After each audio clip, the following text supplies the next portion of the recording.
Welcome to Kenton's videos. Enjoy the video. You begin by securing the essentials: Node, JS LTS, and a modern browser so you can run and test code locally.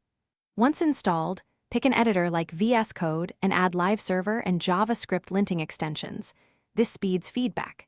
Make sure you already know basic HTML and CSS structure, plus programming logic such as variables and control flow, because JavaScript sits on top of these. Start a tiny project now, a single HTML file with a linked script, and you're in motion. Once you have a live file, focus on practical skills. Manipulate the DOM with Query Selector, add Event Listener, and create elements so you can change the page dynamically.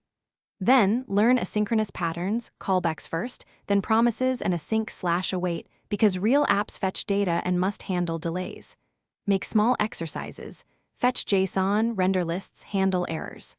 Also, move to modules and a simple bundler like Vite so your code scales. This prevents to finish ship two concise projects: a to-do app with local state and a fetch-driven UI that consumes an API. Deploy them on a free host to test real-world conditions. Use dev tools aggressively, set breakpoints, inspect the console, and watch network requests because understanding runtime behavior is key. If something breaks, isolate the failing module, read the error, and revert to a checkpoint. This lets you find the cause faster.